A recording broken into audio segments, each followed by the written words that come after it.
यहाँ के जो नेता लोग हैं वो बस वोट बैंक बना कर रख दिए हैं। हम 12 घंटा ड्यूटी करते हैं, हमको राशन लिए 8,000 है।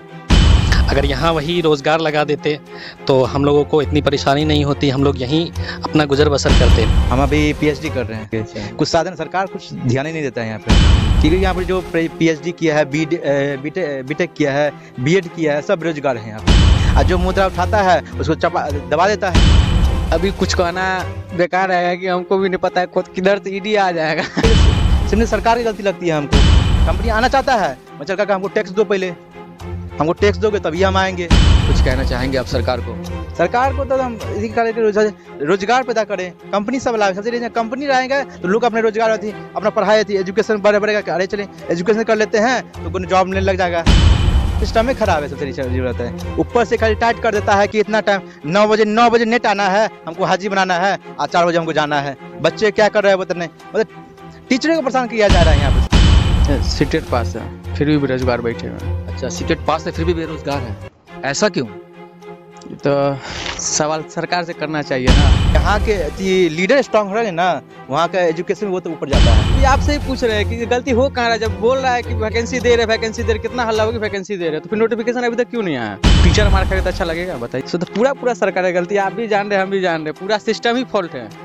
वोट तो कर देंगे लेकिन यहाँ चोरी भी हो जाता है। अच्छा, शादी क्यों नहीं हुई? उम्र तो आपकी हो गई है। क्या अभी नहीं हुए हैं, बेरोजगार बैठे हैं इसलिए। अच्छा, तो मतलब खौफ के माने सच नहीं बोलेंगे? सच तो बोल ही रहे, इतना तो सच बोले ही आपको। बस बता दिए कि क्या पता कल हो गया हम भी आपके पास आए कि ईडी आ गया मेरे घर पे। यहाँ सबसे रीजन है कि सब एक चीज पर टैक्स है यहाँ पे। एक छोटी सी चीज से, सुई से लेकर धागा तक सब में टैक्स है। टैक्स होना चाहिए सर, मैं उतना नहीं होना चाहिए जो आम पब्लिक के जेब में पड़े। अब पेट्रोल का देख लीजिए, फिर 5 रुपया 10 रुपया बढ़ा दिया सर। गैसों का गैस का भी अब देखिए, गैस का पहले था 900 कुछ रुपया, अब 1013 रुपया ले रहा है। 10 रुपया मतलब 113 रुपया का बढ़ोतरी हो गया है। जब इतना करेगा तो कहाँ से आम पब्लिक से पड़ पाएगा? और दूसरी बात है, अब ब्लैक से जरूर मिलता है सर, पैसा है उसके पास तो वो खरीद लेगा गैस। आम पब्लिक क्या करेगा? चूल्हा पर लकड़ी का दाम बढ़ गया है। जो हमारा बिहार का इलाका है और जिस जिले में हम लोग हैं, मधुबनी दरभंगा, यहाँ के नौजवान तालीम हासिल करते हैं लेकिन आधी ज़िंदगी ट्रैवलिंग में गुजर जाती है। दिल्ली, मुंबई शहर जैसे शहरों में जाना है नौकरी के लिए। यहाँ फैक्ट्री नहीं है इसलिए लोग निकलते हैं यहाँ। तो क्या लगता है आपको कि जो यहाँ की जो आवाम है सिर्फ वोट बैंक बन के रह गया है? जी, यहाँ के आवाम को लोग जो है ना, यहाँ के जो नेता लोग हैं वो बस वोट बैंक बना कर रख दिए हैं, लोग को परेशान कर रहे हैं। हम लोग ही जैसे अभी बाहर जाते हैं कमाने के लिए, क्योंकि यहाँ वो सुविधा नहीं है हमारे लिए, तो हम लोगों को मजबूरन जाना पड़ता है दूसरे शहरों में जाकर के अपना रोज़गार तलाशना पड़ता है, वो भी धक्का खाकर ट्रेन में लटक करके। बहुत सारी परेशानी होती है।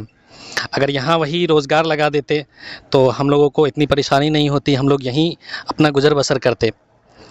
तो बहुत दिक्कत का सामना करना पड़ता है हम लोगों को। आपको लगता है कि जो नौजवान नेता अभी आसिफ साहब जो इस यहाँ के विधायक हैं, लगता है कि कोई कदम ऐसा उठाएंगे जिससे नौजवानों को फ़ायदा पहुँचेगा? जी, उम्मीद तो बहुत है उनसे। अब देखिए अब आने वाले समय में अब क्या करते हैं। बहुत उम्मीद से उनको चुना गया है। यहाँ के जो खासकर जो हमारे उम्र के जो लड़के हैं, जो नौजवान हैं, वो लोग उनको चुनकर लाए हैं, तो उनसे यही उम्मीद रखते हैं हम लोग कि अच्छा काम करें, बेहतर काम करें, ताकि हम लोगों को आगे जो समय बचा हुआ है उसमें हम लोगों को और परेशानी ना झेलना पड़े।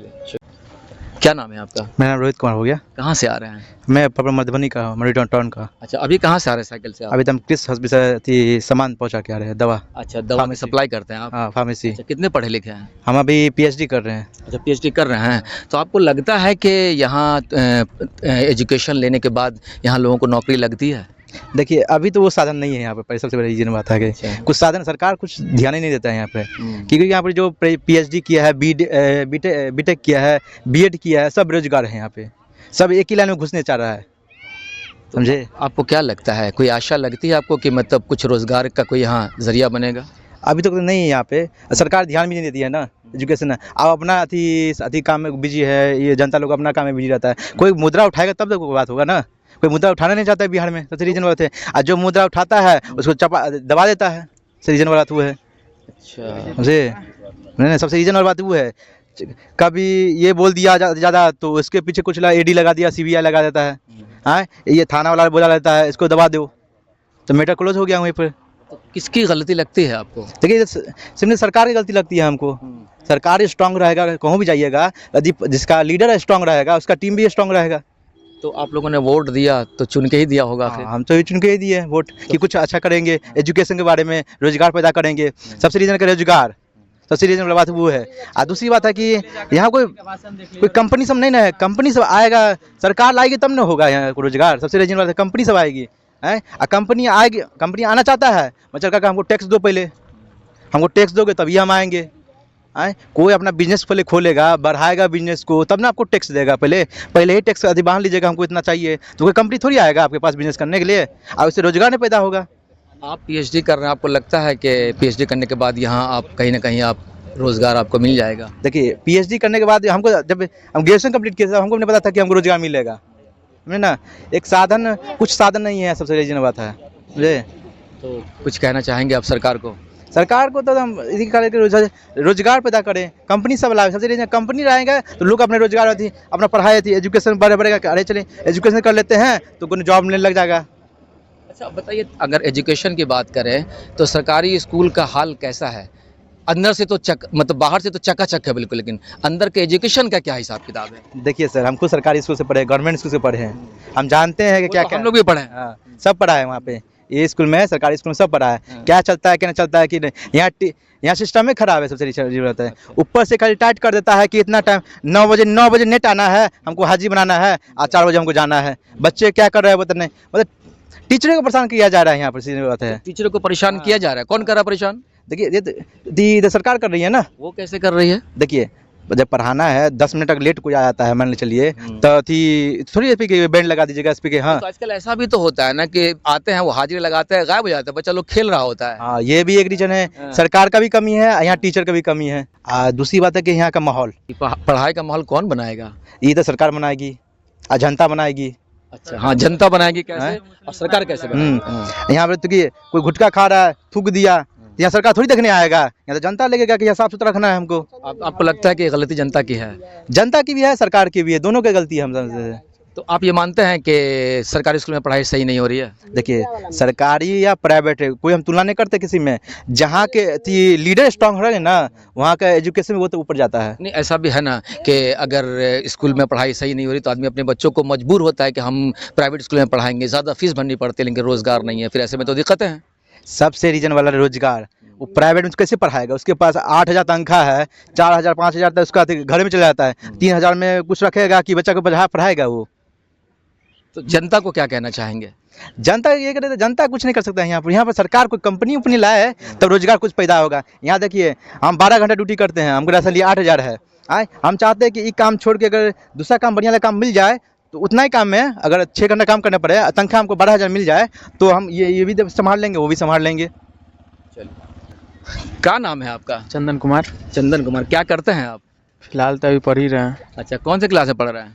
अभी हम आपको सीटेट पास है, फिर भी बेरोजगार बैठे हुए हैं। अच्छा, सीटेट पास है फिर भी बेरोजगार है, ऐसा क्यों? तो सवाल सरकार से करना चाहिए ना। आप कर सकते हैं, आपका हक है। बीपीएससी टायर 4 का कितना दिन से नोटिफिकेशन आ रहा है, बताइए? अभी तक नोटिफिकेशन जारी किया, फॉर्म भरना स्टार्ट हुआ, आंदोलन भी चल रहा है पटना में, चल रहा है ना। इसमें अब बताइए कि हम लोगों का गलती है कि सरकार का? नहीं, हम आपकी गलती बता कहाँ रहे, हम तो आपसे पूछ रहे हैं क्या गलती कहाँ हो रही है। हम भी आपसे ही पूछ रहे हैं कि गलती हो कहाँ रहा है। जब बोल रहा है कि वैकेंसी दे रहे, कितना हल्ला होगी वैकेंसी दे रहे, तो फिर नोटिफिकेशन अभी तक क्यों नहीं आया? यही बात से, यही सवाल तो आपको सरकार से करना चाहिए ना, तो हम तो माध्यम बने हैं। पटना में तो लाठी चल रहा है, पिछले साल सुने थे ना, खान सर को भी मतलब उतना दिग्गज का सामना करना पड़ा था। खान सर हो गए और भी बहुत सारे जीके जीएस के वहाँ पटना में है ना टीचर, रोशन सर हो गए, सब मार खाए हैं। बार बार मार खाना, टीचर मार खाएगा तो अच्छा लगेगा? बताइए, चुप है। किसकी गलती है ये? सो तो पूरा सरकार की गलती है, आप भी जान रहे हैं, हम भी जान रहे हैं, पूरा सिस्टम ही फॉल्ट है। अच्छा, सिस्टम ही फॉल्ट है। तो लगता है आपको कि जो आप जैसे नौजवान हैं उसको सिस्टम को बदलने की जरूरत है? एक वक्त अभी नेपाल का बालन सरकार आते ही मात्र देखे ना न्यूज, अब तो हम यहाँ की बात करेंगे। नहीं, एक मिनट के लिए बस सोचिए कि आते ही मात्र कितना चेंजिंग किया हो, बस वैसा ही सरकार, वैसा ही कोई आ जाए पावर में, यही चाहते हैं। तो वोट तो आपको ही करना होगा ना साहब। वोट तो कर देंगे, लेकिन यहाँ चोरी भी हो जाता है। ये तो हम भी न्यूज़ पे ही सुने हैं। अच्छा यही चीज़ हम भी न्यूज़ पे ही देखे हैं। आप जैसा ही कोई रिपोर्टर का न्यूज़ सुन रहे थे तो देखे कि वोट भी चोरी हो जाता है। अच्छा अच्छा अच्छा। आपका क्या नाम है भाई साहब? मेरा आप तो नाम- बहुत ही स्मार्ट लग रहे हैं, बिल्कुल देख के एकदम हीरो टाइप लग रहा है बिल्कुल। हाँ, क्या नाम है आपका? मेरा नाम भागीरथ कुमार हुआ। अच्छा, क्या करते हैं, कहाँ रहते हैं? जी मैं कारपेंटर का काम करता हूँ, कहाँ जो करते यही मधुबनी जिला में रहते हैं हम लोग। मेरा घर हुआ बसवारा। अच्छा अच्छा। ठीक है। तो बच्चे कितने हैं आपके पास? क्या बच्चे, शादी हो गई शादी आपकी? नहीं हुई है। नहीं हुई है। नहीं है। अच्छा, शादी क्यों नहीं हुई? उम्र तो आपकी हो गई है। क्या अभी नहीं हुए हैं, बेरोजगार बैठे हैं इसलिए। अच्छा अच्छा, बेरोजगारी की वजह से नहीं हो जी रही है। जी जी अच्छा। इसलिए। तो बेरोजगार आप हैं, रोजगार के लिए क्या कीजिए? कितने पढ़े लिखे हैं? मैट्रिक तक पढ़े, 2014 में एग्जाम दिए थे, कुछ और तो ये कुछ नहीं हुआ? नहीं हुआ है। इसलिए चाहते हैं सरकार से रोजगार हो, हम्म। और यही कहेंगे, मानता है कि सरकार सिस्टम जो है ना थोड़ा चेंज होना चाहिए। अभी एक चलिए आप मधुबनी का जो हेलीपैड बोला था सरकार बनाने के लिए, तो देखिए अभी तक काम स्टार्ट हुआ नहीं है। यहाँ पे जी बोला था। हाँ, तो यहाँ पे ये कौन सी जगह है, ये बताइए जरा। मधुबनी एयरपोर्ट है। मधुबनी एयरपोर्ट है ना, ये क्या बोला था सरकार ने? जी हेलीपैड बनेगा, हेलीपैड का कुछ नहीं है, काम स्टार्ट नहीं हुआ है, लेकिन बोल के गया था लेकिन नहीं हुआ है। और देखिए रोड का जितना है ना गिट्टी उट्टी सब उखड़ा हुआ है, बोला था काम होगा, नहीं हुआ है। लेकिन उस पर सरकार को विचार करना चाहिए, जितना से जल्दी हो सके करवा होना चाहिए। हाँ भाई साहब, आप कुछ कह रहे थे उस वक्त, तो आप बोले ना, क्या बोले? दिल खोल के बोलिए।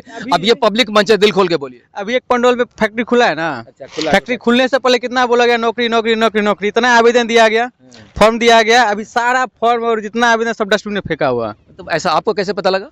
आंखों आंख देखे हम। आपने देखा है ऐसा? न्यूज़ भी देखे और जाकर भी देखे, साथ में ये भी गया देखने के लिए मेरे घर, वही फॉर्म के बारे में। क्योंकि हम लोग भी दिए थे कुछ मिल जाए, बेरोजगार बैठे हुए भाई, कुछ मिल जाएगा तो कमा लेंगे। तो क्या लग रहा है, ऐसा क्यों हुआ भाई? कहीं ना कहीं तो पूरा सरकार की गलती है, पूरा करप्ट है। सरकार की फैक्ट्री तो नहीं थी ये? सरकार की फैक्ट्री नहीं थी, लाया कौन उसको यहाँ पे? हाँ ठीक है। सरकार ही लाया ना। हाँ, ठीक तो है। किसके हाथ में पावर गया? वहाँ हक तो है सरकार का। हम्म। कहीं ना कहीं तो करवाया सरकार ही रहा है। जो पूरा डस्टबिन ने, न्यूज़ तो आप देखे ही होंगे, आप भी गए होंगे कहीं रिपोर्टिंग करने वहाँ, तो देखे ही होंगे। पूरा डस्टबिन ने फेंका हुआ, इतना फॉर्म बताइए, लाखों करोड़ों में फॉर्म वहाँ जमा हुआ है। लाखों में हुआ, करोड़ में नहीं। हाँ, लाखों में हुआ। लगता है कि कहीं ना कहीं पब्लिक को, जनता को बेवकूफ़ बनाया गया। पूरे बेवकूफ़ बनाया गया। वो तो देख कर आप समझ जाइएगा। वहाँ जाइएगा तो डस्टबिन में फेंका हुआ है। गार्ड से पूछा गया था, गार्ड बदतमीजी करता है। अच्छा, ऐसा भी है? क्या कहेंगे फिर ऐसे? अभी कुछ कहना बेकार है कि हमको भी नहीं पता है खुद किधर से ईडी आ जाएगा किधर से क्या आ जाएगा मेरे घर पे। कहीं ना कहीं आप भी सरकार से भयभीत हैं, खौफ ज़्यादा हैं आप? खौफ तो है। अच्छा, तो मतलब खौफ के माने सच नहीं बोलेंगे? सच तो बोल ही रहे, इतना तो सच बोले ही आपको, बस बता दिए कि क्या पता कल हो गया हम भी आपके पास आए कि ईडी आ गया मेरे घर पे। अच्छा, तो इतना डर, इतना खौफ है सरकार का? हाँ? नहीं, खौफ बस देख रहे हैं। मेरे पास ऐसा कुछ है नहीं जो ईडी आ गया फिर कुछ सीबीआई आएगा तो मेरा लेके कहीं जाएगा। ना कहीं ऐसा लगता है आपकी बात से ऐसा कि लगता लोग है। डर के मारे, खौफ के मारे नहीं मतलब आवाज़ उठा रहे हैं। तो रियलिटी यही है आज के टाइम पे। चलिए ठीक। बिहार की तरक्की हुई है? बहुत मत पूछिए, हाँ, देखते हैं भारत का क्या हाल है। पूरा जो गिट्टी हवा में उड़ रहा है, बहुत बुरे हालात हैं। आप नहीं देखना है गिट्टी का क्या हाल है। हम आपके मुझे सुनना चाहते हैं, हम आपकी आवाज़ बन के निकले हैं ना। हम तो कर रहे हैं, गिट्टी देखिए ना, हवाई अड्डा क्या हाल है। मोदी जी 2014 में आए थे, हाँ, हवाई अड्डा पूरा करवा दिया, आज तक नहीं बना हुआ है, अच्छा। पूरा ही उखाड़ के गया हुआ है। क्या समझे, हमारे सरकार जो अभी मोदी जी है, तो मोदी जी को तो चुने हैं आप ही लोग ना, हम ही सब ना चुने हैं। आप चुनिए हम चुनिए, क्या समझे, गलत तो कर रहा है कि नहीं कर रहा है? गलत कर रहा है ना, पब्लिक वोट दिया, वो काम नहीं कर रहा है, ये गलत बात ना है। बिल्कुल। सही काम करना चाहिए। कभी जाते हैं गाड़ी ऐसे हो जाता है, कभी ऐसे हो जाता है, पूरा गड्ढा कर दिया हुआ है। हवाई अड्डा का बुरा हाल है। अपने आए थे 2014 का बात कर रहे हैं, क्या समझे, हम लोग खुद परेशान है गाड़ी लेकर के। यहाँ सबसे रीजन है कि सब एक एक चीज़ पर टैक्स है यहाँ पे। एक छोटी सी चीज़ से, सुई से लेकर धागा तक, इतना टैक्स होना नहीं चाहिए किसी में। अभी देखिए जीएसटी 5% 18% था, अब 5% कर दिया है। अब फिर क्या किया कंपनी, 18% पर ला दिया है। समझ कि कंपनी बोल रहा है कि हम सरकार, हम टैक्स बढ़ाएंगे, हम उतना पर नहीं रह सकते हैं। नहीं, तो एक चीज़ है ना कि सरकार टैक्स नहीं बनाएगी तो ये जितने पुल हैं, रोड हैं, ये हाईवे है, सब तो उसी टैक्स के पैसे से बनता है, तो टैक्स तो होना चाहिए। टैक्स होना चाहिए सर, मगर उतना नहीं होना चाहिए जो आम पब्लिक के जेब में पड़े। समझे, टैक्स उतना ही रहना चाहिए जो आपका भी काम हो जाए, सरकार का भी काम हो जाए, आम पब्लिक का भी काम हो जाए। उससे क्या अति सामान चलेगा, हमें ना स्मूथ चलेगा, सही है। इससे क्या आम पब्लिक पर जेब पर सीधा असर पड़ता है। अब पेट्रोल का देख लीजिए, फिर सुनने के 5 रुपया 10 रुपया बढ़ा दिया सर। गैसों का देखिए, गैस का भी अब देखिए, गैस का पहले था 900 कुछ रुपया, अब 1013 रुपया ले रहा है, 10 रुपया, मतलब 113 रुपया का बढ़ोतरी हो गया। आए जब इतना करेगा तो कहाँ से आम पब्लिक से पा पाएगा। और दूसरी बात है, अब ब्लैक से जरूर मिलता है सर। यहाँ से देखिए पैसा वाला क्या होता है कि 2000 कमाता है, उसका इनकम बहुत रहता है, समझे ना, उसका सबसे साधन रहता है, बिजनेस रहता है, समझे ना, कि उससे बगैर पैसा है उसके पास तो वो खरीद लेगा गैस। आम पब्लिक क्या करेगा, चूल्हा पर लकड़ी का दाम बढ़ गया है आपको, आए 16-17 रुपये पूरे पहुँच गया है सर मेरे हिसाब से, समझे। ठीक।